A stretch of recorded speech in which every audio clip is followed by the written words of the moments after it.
Shalom Uvracha et Chag Sameach, Be'ezrat Hashem, Yom Yerushalayim Sameach à tout le Ham Israël et à Kadosh Baruch Hu lui-même et à la ville elle-même.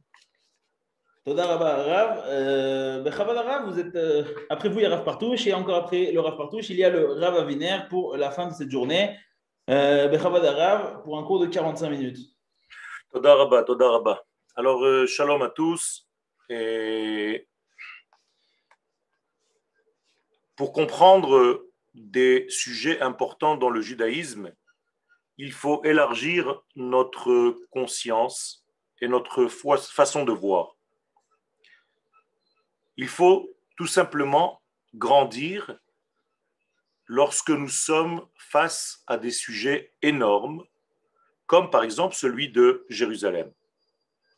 Nous devons élargir notre prise de conscience, notre étude, pour ne pas rester dans la polysémie, c'est-à-dire dans la contraction de l'une des façons de voir, de l'un des sens, et il faut élargir d'une manière large et rester grand, ouvert, lorsqu'il concerne ces notions qui sont tellement grandes comme Jérusalem.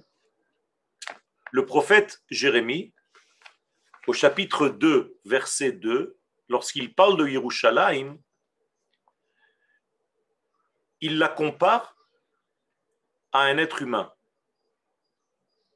Haloch vekarata beoznei Yerushalayim, va et appelle aux oreilles de Yerushalayim en lui disant Ko amar Hashem, ainsi a parlé l'Éternel, Zacharti lach chesed ne'uraich, je me rappelle de ces premiers moments où nous nous sommes connus et tu étais bonne envers moi, dit l'Éternel. Ahavat kelulotaich, quand tu étais jeune, tu m'as déjà aimé. Lechtech acharai bamidbar, et lorsque je t'ai épousé, tu m'as suivi dans le désert, be'eretz lo zerua, alors que je n'avais rien de concret à t'offrir. Il y a ici une histoire d'amour entre Akadosh Baruch Hu et Jérusalem. Vous comprenez bien qu'il y a une volonté de confondre la ville de Jérusalem avec le peuple d'Israël. En effet, il y a ici un récit de la sortie d'Égypte. Et le prophète nous dit que c'est Yerushalayim qui était en Égypte. Et lorsque Yerushalayim est sortie d'Égypte, elle a suivi le Créateur dans le désert. Il y a ici quelque chose de très important. Il y a une volonté de brouiller presque les notions entre les identités humaines et la ville de Yerushalayim. On a une tendance à lui parler avec un genre humain, comme si on parlait à un être qui respire, qui a conscience de quelque chose, et non plus à une ville inerte, inanimée, qui n'est juste que des constructions. D'ailleurs, le prophète Isaïe, lui aussi, au chapitre 52, nous dit, en parlant de Yerushalayim, il lui demande, Ouri, Ouri, réveille-toi, réveille-toi. Livshi uzech, Sion, habille-toi de tes vêtements de puissance. Sion, Livshi bigdei tifartech, habille-toi de ces vêtements de tiferet, c'est-à-dire de l'équilibre. Yerushalayim irakodesh, toi la ville du Saint béni soit-il, Yerushalayim. Encore une fois, une tendance de la prophétie, et donc de la parole divine, de nous transmettre un message concernant Yerushalayim comme s'il s'agissait d'un être humain. Et on demande à Yerushalayim de se réveiller de sa torpeur, de se réveiller de son sommeil. Qu'est-ce que toutes ces expressions viennent nous enseigner? D'abord, nous sommes en train de commémorer notre retour après 2000 ans où nous n'avions pas la ville de Yerushalayim, Et après tous les exils, nous sommes revenus à cette ville en 1967. Il s'agit ici d'un miracle de premier ordre, d'une forme de changement de situation, d'une ère nouvelle qui vient en réalité ouvrir le monde à la dernière des phases, celle des retrouvailles avec le centre même de gravité de l'univers tout entier. En effet, les Chachamim nous disent que c'est sur ce point culminant de Yerushalayim, mais encore plus précisément sur le Har HaBayit, et plus précisément sur la pierre qu'on appelle Even Ashtia, la pierre par laquelle la matière première est apparue, eh bien c'est à ce point-là que nous faisons référence. Nous avons les retrouvailles avec ce point, comme si le monde s'était éloigné de son centre de gravité premier, et tout doucement l'humanité revient comme par des ceintures larges qui se rétrécissent, qui convergent vers le centre, en envoyant le représentant de l'humanité, le peuple d'Israël.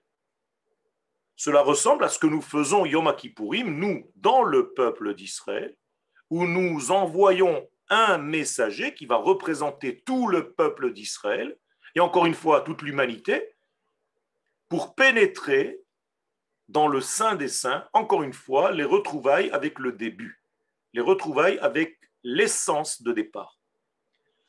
Cette mémoire de départ est très importante dans tous les domaines.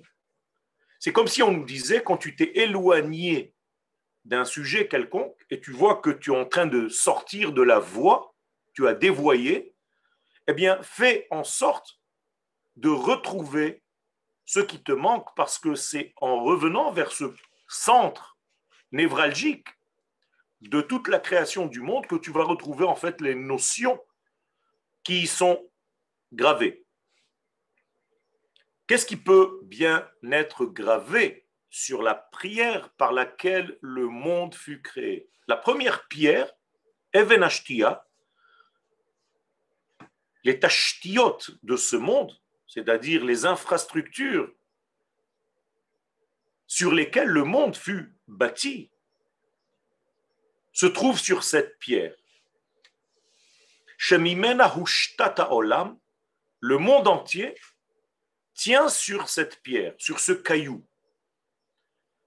Bien entendu, il ne s'agit pas seulement au niveau géographique, mais tout de même, il ne faut pas oublier que c'est le premier point matière sorti de l'antimatière.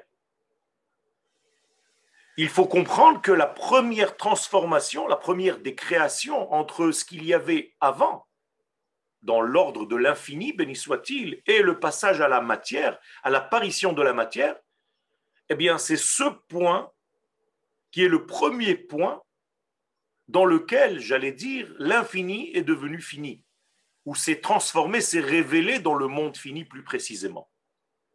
Bien entendu, il s'agit ici de quelque chose d'extrêmement important. Non seulement parce que c'est le premier point de matière, de l'apparition de la matière première, mais avant tout, c'est le passage, c'est le canal par lequel l'infini décide de créer ce monde et de devenir une puissance qui se révèle dans la matière. Ce n'est pas anodin. Cette matière est censée en réalité être capable de supporter, dans tous les sens du terme, cette lumière infinie et la transformer quelque part en vêtement, donner un vêtement pour cette lumière infinie. Donc le premier vêtement de l'infini, c'est Yerushalayim. Et au centre de Yerushalayim, cette pierre qui se trouve à l'endroit même du Beth Amikdash où, plus tard dans l'histoire, le tabernacle, le Mizbeach et le Aaron va être posé avec les louchot, avec les premières et les deuxièmes tables données au mont Sinaï. Ce verset que je viens de vous citer, notamment de Isaïe 52, réveille-toi, Yerushalayim, et habille-toi de tes vêtements, va dans le même sens.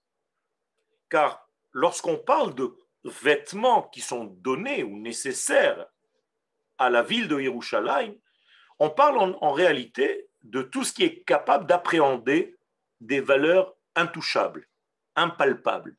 Pourquoi donner un vêtement? Tout simplement pour rendre la chose accessible.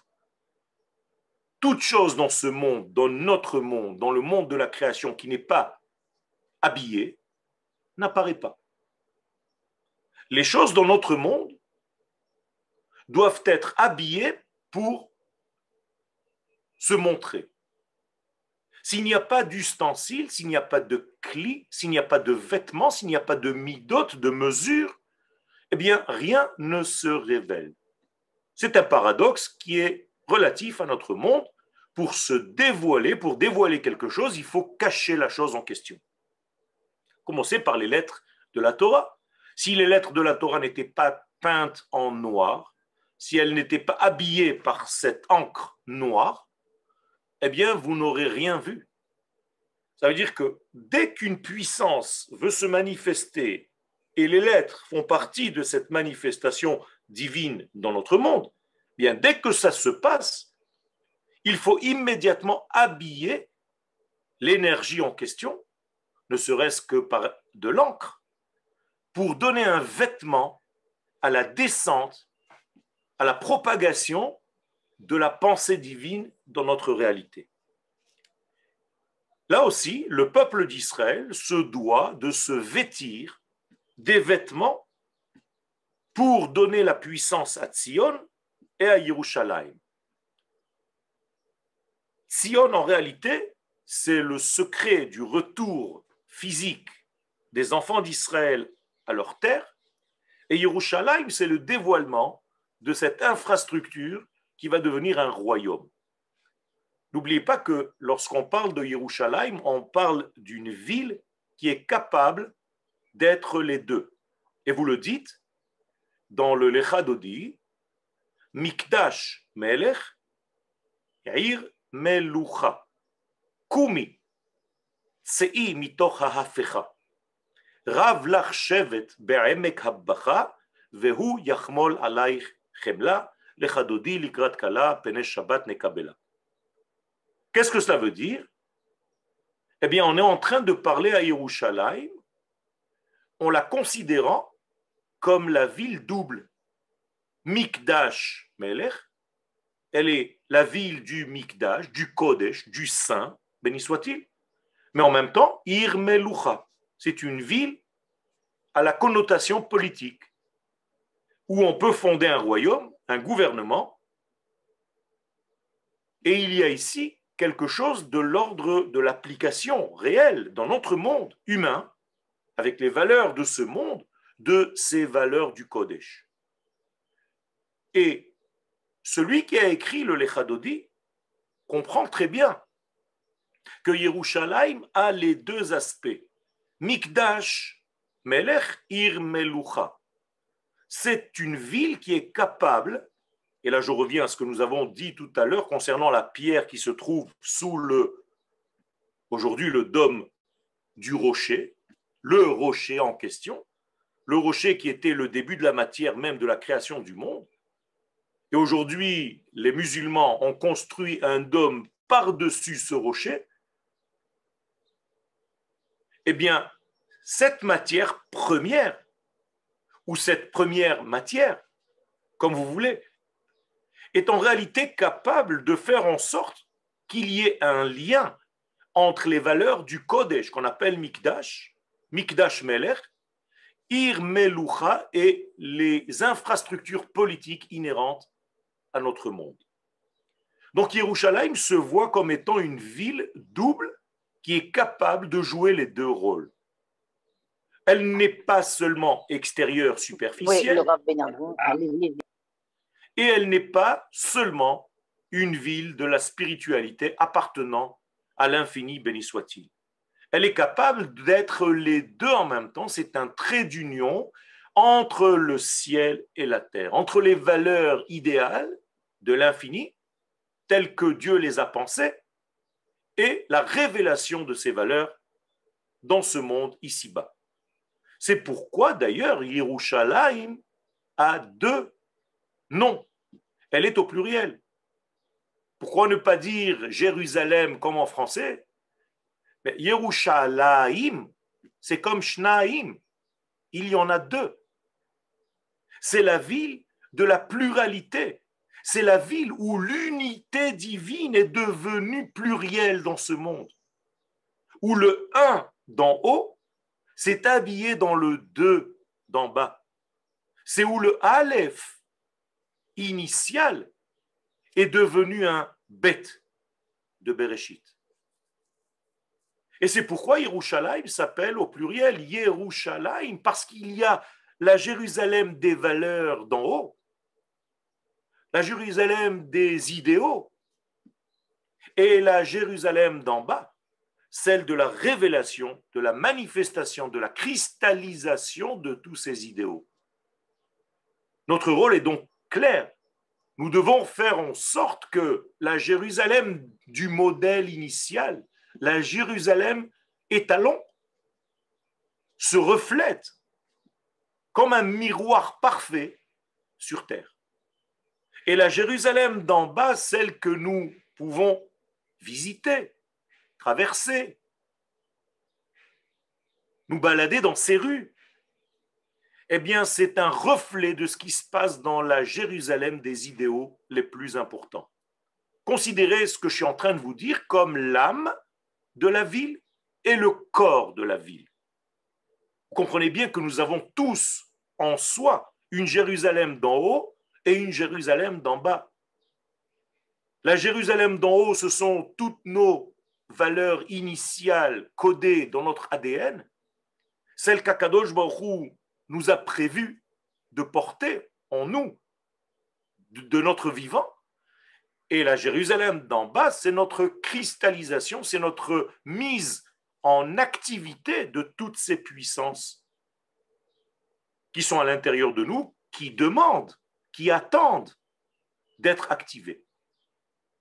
Car tout ce qu'Akadosh Baruch Hu met dans la Jérusalem d'en haut est statique, ne bouge pas. Tout ce qui se trouve dans la Jérusalem d'en haut demande une activation dans la Jérusalem d'en bas. Et lorsque j'applique et je vis et je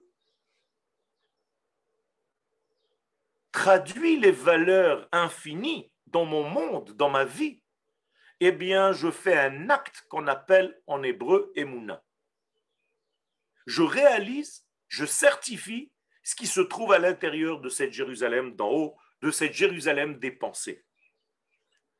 Et ça, c'est le réveil que le prophète demande à Yerushalayim, de se réveiller de son état de torpeur, d'exil, où, justement, en exil, il est impossible de traduire ces valeurs, car il faut le lieu nécessaire pour traduire ces valeurs infinies.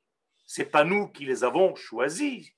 C'est Akadosh Baruch Hu qui a choisi ces frontières et ce lieu bien précis lorsqu'il a construit le monde. Le Midrash nous dit qu'Akadosh Baruch Hu a construit une soukha sur la pierre en question dont je vous parle depuis tout à l'heure. Et il a dit, Yehi ratzon milefanai, shebamakom hazeh evne et beiti, que dans ce lieu, je construirai ma future maison. Autrement dit, Akadosh Baruch Hu nous indique déjà l'endroit. Bien que l'endroit reste flou, volontairement dans la Torah, il y a quand même un élément extraordinaire qui nous pousse vers ce degré. Il y a donc quelque chose qu'il faut bien comprendre. Qu'est-ce que c'est que Jérusalem ? Je vais poser la question différemment parce qu'elle nécessite une autre formulation de la question. Qui est Jérusalem ? Je suis en train de vous parler d'un être avec une conscience, avec une intelligence propre. Eh bien, c'est incroyable, mais si vous cherchez dans l'histoire, ou dans toute la littérature juive, ou bien même dans vos sentiments, vous n'allez pas trouver véritablement Yerushalayim, en tout cas pas d'une manière claire. Les enfants d'Israël, eux, doivent aller rechercher toutes les références dans la Torah. C'est pourquoi nous avons reçu la Torah. Le seul problème, comme je vous l'ai dit depuis tout à l'heure, c'est que dans la Torah, nous ne trouvons pas Yerushalayim, ni son nom, ni son lieu. Il faut donc un travail énorme pour y arriver, pour retrouver la pierre en question par laquelle la matière fut créée. Aujourd'hui, on connaît le lieu, mais pour arriver à ce lieu, il fallait un travail de prophétie énorme. Dans la Torah, dans le livre de Devarim, au chapitre 12, il est dit El hamakom asher yifrar Hashem. Je veux que tu ailles, que tu arrives à l'endroit que Dieu choisira. Mikol shiftechem. Pourquoi faire? La soum et shemo sham. Pour que son nom soit placé sur cet endroit géographique bien précis. Les shiknot idreshu. Vous allez faire en sorte de demander, d'exiger de retrouver ce lieu, ou bata shama, et tu y reviendras. Tu iras là-bas. D'après ce verset de la Torah, je comprends que le nom de Dieu, donc ce dévoilement de sa volonté, de son désir, ne peut pas se faire hors de Jérusalem et de ce lieu. C'est Dieu qui choisit le lieu et il nous demande d'aller là-bas pour retrouver son nom. C'est ce qu'on appelle un kiddush Hashem. C'est la sanctification de son nom. Si j'élargis un petit peu ma recherche aux frontières de la terre d'Israël cette fois-ci, non plus seulement la ville, mais la terre tout entière, eh bien, Abraham Avinu, lorsqu'il reçoit l'ordre ou qu'il entend cette prophétie de Lech Lecha, là-bas aussi, les choses ne sont pas du tout claires. El haaretz asher areka, vers la terre que je t'indiquerai, dans une traduction simple. Autrement dit, commence à marcher, et même si tu ne comprends pas, tu ne sais pas dans quelle direction avancer, je vais le dire en hébreu, torkede halicha teda. En marchant vers, tu comprendras, tu entendras, et tout doucement la chose va venir et s'installer dans ta conscience. Un autre exemple, dans la Haggadah Yitzhak, Akadosh Baruch Hu dit à Abraham, où est-ce que tu dois aller? Al achad heharim, asher omar elecha. C'est où? L'une des montagnes, ou plus exactement la montagne une. Mais il ne lui dit pas où c'est. Tu recevras l'information en marchant. Rabotai, je suis en train de vous donner le secret du peuple d'Israël tout entier. Ce n'est qu'en marchant, qu'en avançant, sans se poser trop de questions, et chaque fois que je me pose une question, je m'arrête, ça ne marche pas. Tu dois marcher et poser des questions. C'est incroyable parce que le Zohar HaKadosh, c'est toujours comme ça. Rabbi Shimon ve Rabbi Yossi hayu olchim. Mi tzfat le tzipori. Ma echpat li. Pourquoi le Zohar me dit qu'ils marchaient? Parce qu'ils étudiaient la Torah en marchant. Jamais tu les voyais installés. Hayu olchim baderech. Et je vais vous révéler un secret. Si vous voulez qu'un message passe, et surtout à nos enfants, quand je veux faire passer un message à mes enfants, je ne dois pas m'asseoir avec eux, ni à table, ni dans un banc. Je dois marcher et parler. Il y a quelque chose dans cette marche, que je dirais même une démarche, qui est très très importante pour faire passer un message. Je reprends les références dans Shemot 23.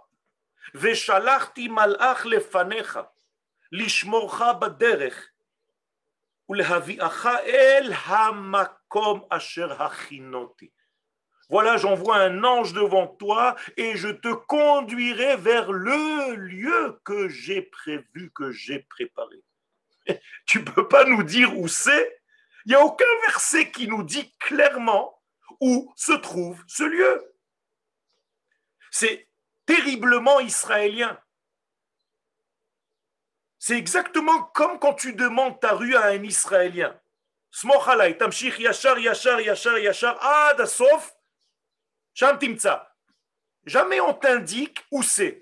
Marche, roule, yachar, yachar, yachar. Toi, tu roules, yachar, au bout, il y a un immeuble. Et tu dois tourner à droite ou à gauche. Débrouille-toi maintenant. Akadosh Baruch Hu nous parle comme un Israélien. C'est incroyable. Malgré tout ce que je suis en train de vous dire, il y a quand même une petite allusion dans la Torah.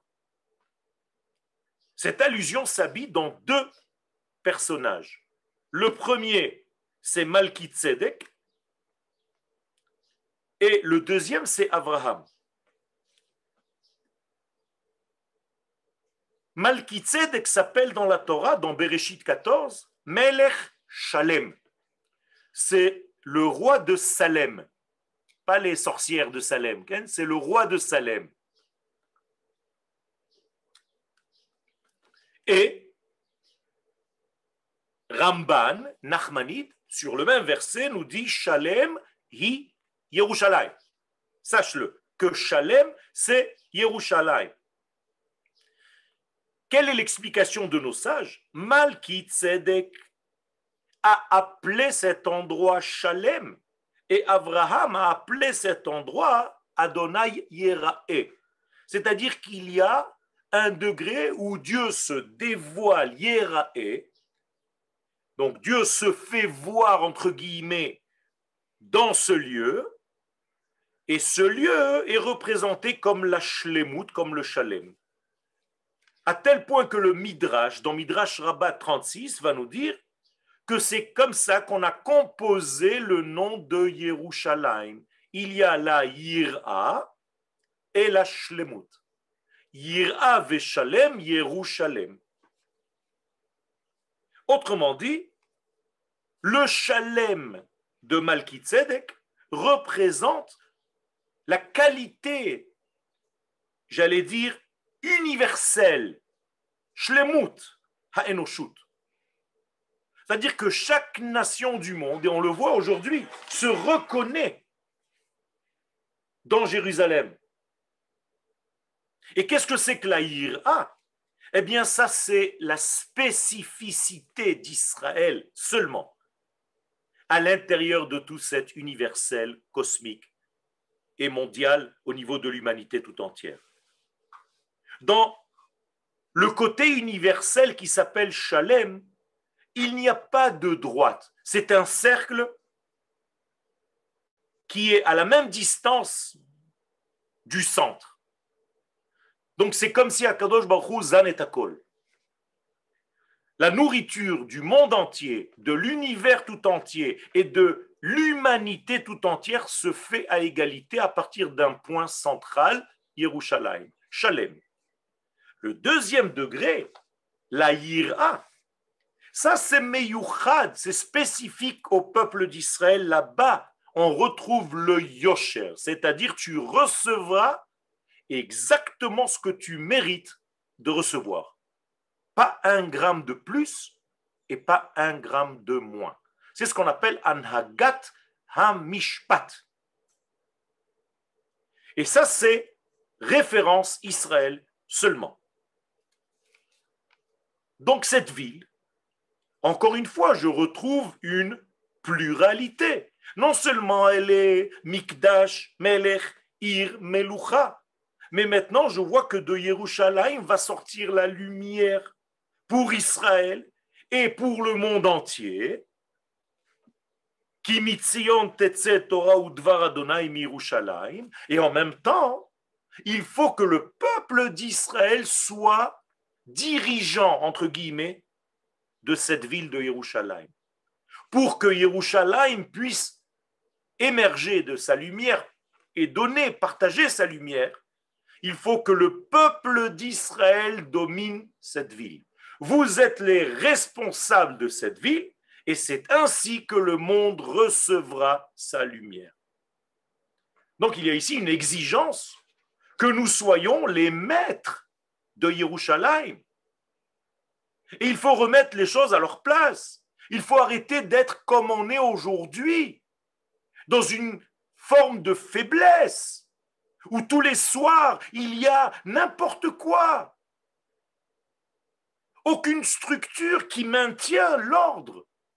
Ce n'est pas possible. Le peuple d'Israël doit montrer sa puissance et sa souveraineté sur Yerushalayim. On accepte tout le monde, à une seule condition, dit la halakha, qu'aucun de ces personnages ne veuille prendre la souveraineté au peuple juif et être souverain lui-même. Ça n'existe pas.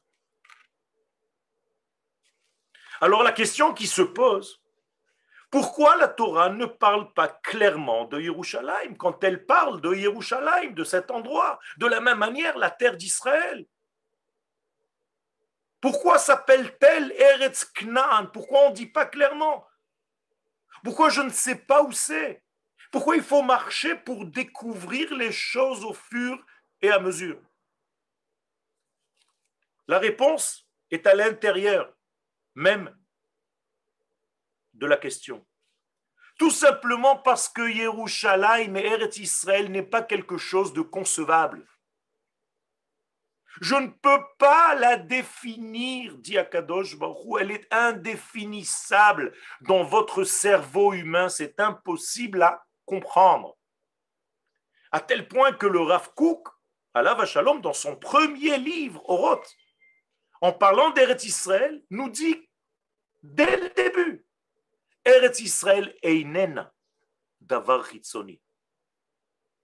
C'est pas qu'il est en train de nous dire que ce n'est pas seulement, il dit non, einena davar chitzoni. Il n'y a pas d'extériorité. Même ce que toi tu crois être une terre comme les autres, un morceau de caillou, un morceau de terre, ce n'est pas extérieur. C'est une neshama. Quand tu touches la terre de Yerushalayim, tu prends dans ta main de la neshama. Alors comment tu peux comprendre? Beshum haskala rationalit enoshit, comme ça dit le Rav Kook.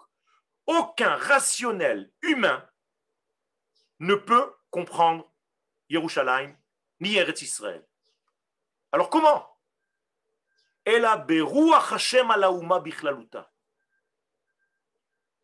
C'est un souffle qui confond volontairement, et là vous retrouvez ce que je vous ai dit tout à l'heure, on confond volontairement la terre d'Israël, Yerushalayim, et le peuple d'Israël.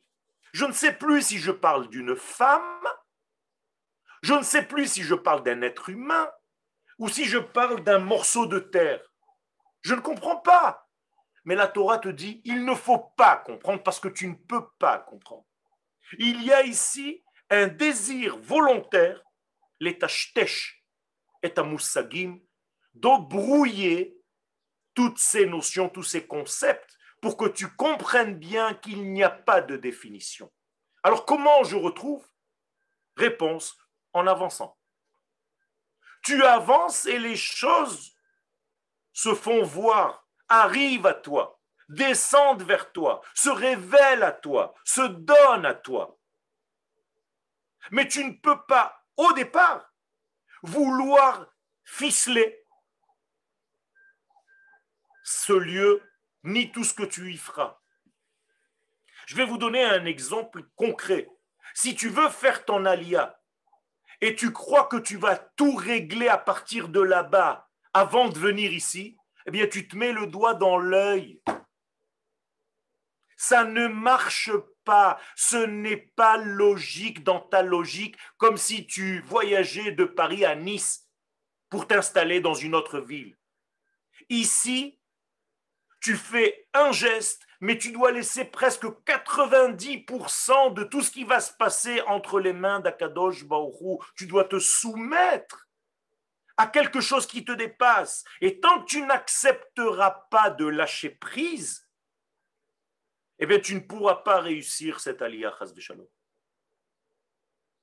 Et c'est pourquoi la terre s'appelle la terre de la soumission. Eretz Knan, imatalon ichna, lo tatzliach. Si tu ne lâches pas prise dans ce pays, dans cette ville de Yerushalayim, tu ne pourras pas concevoir parce qu'il n'y a rien de cérébral, rationnel à concevoir. C'est divin. Einena davar chitzoni. Et le Rav Kook va continuer là-bas dans Oroth et va dire que c'est seulement par l'étude des secrets de la Torah que tu pourras commencer un tout petit peu à recevoir des étincelles de lumière de ce pays et de cette ville.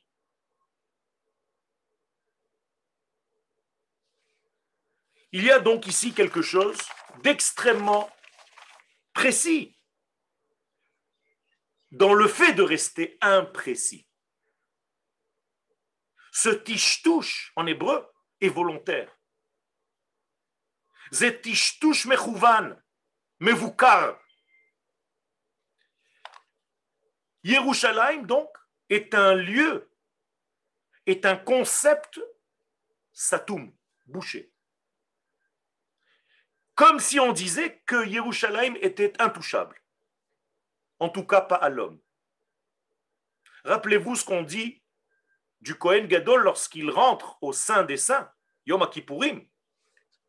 Velo iye Adam imo. Même l'homme lui-même ne sera pas avec lui quand il entrera dans le sein des saints.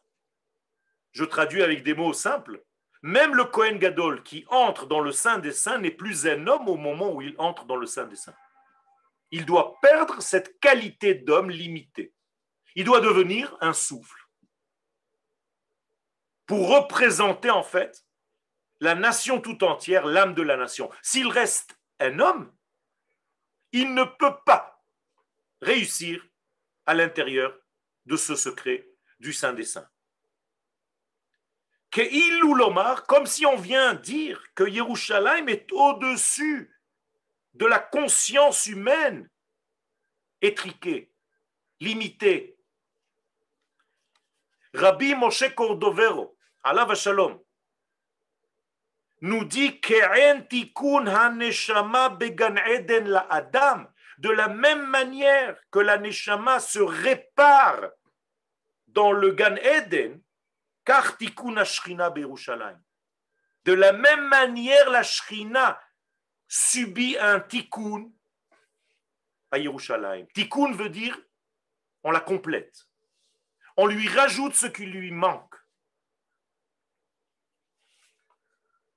Vous comprenez qu'on n'a même pas commencé à parler réellement parce qu'on ne peut pas limiter par nos paroles ce concept Yerushalayim. Elle a donc la crainte, et ça c'est inhérent au peuple d'Israël, parce que c'est grâce à la crainte que tu peux voir quelque chose. Et c'est pourquoi que le mot yir'a, qui veut dire la crainte, c'est les mêmes lettres que yir'e, tu verras. Celui qui n'a pas de crainte d'Akadosh Baruch Hu ne peut rien voir, ne recevra pas de vision profonde de ce que représente la volonté de Dieu. Tu la vois en sachant que tu ne vois pas tout. Parce qu'il y a Yerushalayim Shel Ma'ala, que tu ne vois pas. Fais attention. Et le Ramak, Rabbi Moshe Cordovero continue, Yerushalayim hi lev ha'olam, ubo mishkan haneshama. Yerushalayim est le cœur battant du monde, de l'humanité et d'une manière générale de tout ce qui est matière. Et je ne parle pas seulement de la planète Terre, je parle de toutes les planètes. Tout a commencé par ce point. Et c'est dans ce point que se trouve la Neshama du monde, qui est en même temps la Neshama d'Israël. Parce que Israël s'élève à Umot, c'est pareil, dans le Kuzari. Donc en réalité, c'est pour ça qu'il est aussi difficile de partager Jérusalem. Même dans les tribus, au moment où Akadosh Baruch Hu donnait les tribus, chaque tribu devait avoir une place. Eh bien, regardez ce que dit la Gemara dans le traité de Megillah à la page 26. Yerushalayim lo nitchalka lishvatim. Jérusalem n'a pas été partagée en tribus. D'Etania, comme nous enseigne la Gemara dans la Tosef Talaba de Negaim, en maskirim batim birushalayim ipnei she'einam shelahem. Tu ne peux même pas louer à quelqu'un une maison à Jérusalem parce que ça ne t'appartient pas. Comment tu peux louer quelque chose qui ne t'appartient pas? Ça veut dire quand il y avait les Olé Regel qui montaient à Jérusalem pendant Pesach, Shavuot et Sukkot, tu n'avais pas le droit de prendre de l'argent. Donne-moi 1000 shekels et tu dors chez moi ce soir. Ça n'existe pas, tu n'as pas le droit. Je peux venir avec mon sac de couchage et dormir chez toi sans rien demander, c'est pas chez toi. C'est terrible. Vous comprenez qu'en réalité, il y a ici quelque chose qui nous dépasse complètement. En tout cas, notre petite vision égoïste. C'est quelque chose qui est complètement en dehors de notre façon d'appréhender les choses. On arrive à une conclusion et c'est bientôt la fin du cours. Je suis en train de voir, je n'ai même pas commencé, mais je crois que je dois arrêter. C'est à 40, je crois que je dois arrêter. Attends, vous avez encore 10 minutes, Arabe. 8 minutes, d'accord. Je vais résumer, je vais avancer un petit peu. J'ai l'impression, je vous partage mon impression, okay, que toutes les grandes choses de l'histoire, on ne peut pas les comprendre tout de suite. Il faut avancer et au fur et à mesure qu'on avance dans notre histoire, on les comprend. Ça veut dire que ce ne sont pas des choses que tu peux ficeler dans ta petite cervelle. Ça n'existe pas. Avance. Même le Rambam nous dit que Yerushalayim kulam mikdash. Ça veut dire que dans le Kodesh, il n'y a pas de partage. Tu ne peux pas partager le Kodesh. C'est une seule et même unité. C'est l'antithèse même de la Afrada. Le Kodesh, c'est l'unité. Yerushalayim est tout entière Torah. À tel point que, même au niveau de la halakha, vous savez qu'on n'a pas le droit de faire Nefilat Apayim quand on fait Tachanoun. Chatati, aviti, pashati, tatati, tatata. Ken, avinu, pashanu, tatati. Après, tu fais Nefilat Apayim. Les Ashkénazes mettent la main comme ça et ils font une prière. Eh bien, normalement, selon la halakha, tu n'as pas le droit de faire Nefilat Apayim dans un lieu où il n'y a pas de Sefer Torah. Par exemple, tu vas prier chez quelqu'un, il a perdu quelqu'un de sa famille, ou tu vas prier dans sa maison et il n'y a pas de Sefer Torah, tu n'as pas le droit de faire Nefilat Apayim. Alors qu'à Yerushalayim, tu peux faire Nefilat Apayim partout. Pourquoi? Parce que Yerushalayim tout entière, c'est Torah. Il n'y a pas que la Torah est chez lui ou chez toi. Yerushalayim kula Torah. Maintenant, on peut comprendre un tout petit peu les paroles de la Gemara dans Yerushalmi Chagiga, Perek Gimel. Ke'ir shechubra la yachdav. Tout le monde dit cette expression, Yerushalayim habenouya, Ke'ir shechubra la yachdav. Qui a écrit ce verset? David Amelech. C'est Teilim 122. Ok, mais qu'est-ce que ça veut dire? Keir Shechoubra la Yardav, nous disent les Chachamim dans la Gemara que je viens de vous citer, dans Yerushalmi Chagiga, Perek Gimel, She'osa et Kol Israël Chaverim. Qu'est-ce que ça veut dire qu'elle fait tout Israël Chaverim? Ça veut dire que quand tu montes pour les 3 fêtes, il n'y a plus de tzaddik, de rachat, de Benoni, tu ne sais même plus. Tout le monde est considéré comme un tzaddik. On est tous au même niveau. On est tous mechoubarim, on est tous mekoucharim, on est tous meuchadim. Ça veut dire qu'il n'y a pas de hevdel entre un talmid chacham et un ignorant, un am haaretz, parce que tout le monde est ensemble quand on monte à Yerushalayim. Regardez cette puissance. Ça veut dire que même les différences sont dans un tiche-touche. On amenuise toutes les différences. Il n'y a plus de différence entre nous. Nous sommes tous pareils. Parce que Yerushalayim est tellement dans l'unité qu'elle nous rend comme ça. Alors, d'après tout ce qu'on vient de voir jusqu'à maintenant, et vous comprenez bien que c'est énorme, que le sujet est tellement grand qu'on ne peut pas le saucissonner.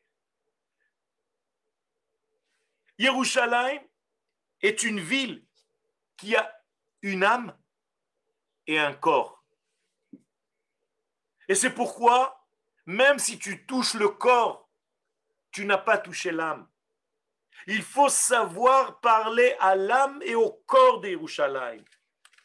Jamais on a compris Yerushalayim, ni du temps de Yehoshua bin Nun, ni du temps de David Amelech, ni du temps de Ezra et Nehemia, ni de nos jours. C'est quelque chose qui nous glisse entre les mains.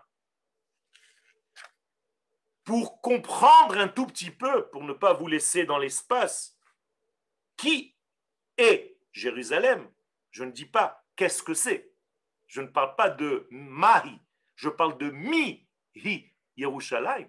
C'est une identité. J'ai l'impression, à mon humble avis, qu'il faut lui ressembler. Si tu ressembles à Yerushalayim, tu peux un tout petit peu avoir quelque chose d'elle. Qu'est-ce que ça veut dire ressembler à Yerushalayim? Eh bien, devenir large, comme Yerushalayim. Ne plus voir les détails seulement dans chaque élément. Être dans une émouna ouverte, grandiose. Ne pas se focaliser dans des détails. Ne pas chercher sans arrêt des responsables, comme on a fait pour Méron. Ni dans le temps, ni dans l'espace, ni chez les hommes. Arrête, tu ne peux pas, il y a des choses que tu ne peux pas comprendre. La seule chose que tu dois faire, c'est élargir ta émouna, c'est tout. Il faut voir, être capable de voir à Yerushalayim le passé, le présent et le futur. Il y a une mitzvah d'étudier l'histoire. Binu shnot dor vador, c'est une mitzvah, dvarim lamed bet. Pour comprendre, il faut en réalité voir le film dans son entité et non pas seulement des extraits du lancement du film. Yerushalayim demande une vision complète. Et alors tu peux arriver à ce qui est écrit dans Teilim 143. Malchutcha malchut kol olamim ou memshaltecha bechol dor vador. Ta royauté à Kadosh Baruch Hu est une royauté sur tous les mondes qui existent. Et ta memshala, ton gouvernement, sera aussi un gouvernement de toutes les générations. Iratson, que nous puissions, comme nous sommes revenus le 28 Iyar, Chodesh HaRefoua, le mois de Iyar, c'est le mois de la Refoua, on est encore dans le mois de Iyar. Ça veut dire que c'est la Refoua du peuple d'Israël de 2000 ans d'exil. On est sorti des tombeaux, comme dit le Gaon de Vilna, dans Sifra Detzniuta. Yatsanu migaluta kever. Nous sommes sortis des tombeaux de nos exils pour revenir à Yerushalayim et subir Triyat Hametim. יהי רצון שנזכה כולנו להיות חיים בעוצמות. אורי, אורי, לבשי בגדי תפארתך עמי. Réveillez-vous, mes frères et mes sœurs, et habillez-vous des vêtements de la puissance. Akadosh Baruch Hu veut un peuple puissant et fort, qui est sûr et certain de sa direction dans la vie. Toda Rabba. Toda Rabba, Rav Yoel, Toda Rabba à tous. Si vous avez des questions, il y a 1 minute. Araf, si vous avez 1 minute, le temps que le Rav Partouche arrive. Il n'y a pas de souci, je suis là. Est-ce que vous avez des questions, les amis? Bravo, bravo. תודה רבה. הרב יואל נותן לנו כוח. תודה. בעזרת השם, ירושלים נותנת לכולנו כוח. אמן. הקדוש ברוך הוא בעזרת השם ימשיך להראות לנו את השותפות שלו בהיסטוריה שלנו. זה כל כך ברור. זה ברור, ברור. ולא לשכוח לומר הלל עם ברכה, בלי לפחד ולהיות בשמחה גדולה. אמן. כבוד הרב יואל, אני שומע, כן. נילי, אני רוצה להגיד גמטריה שמתוקי, זה עלינו לשבח לאדון הכל, גמטריה יום ירושלים.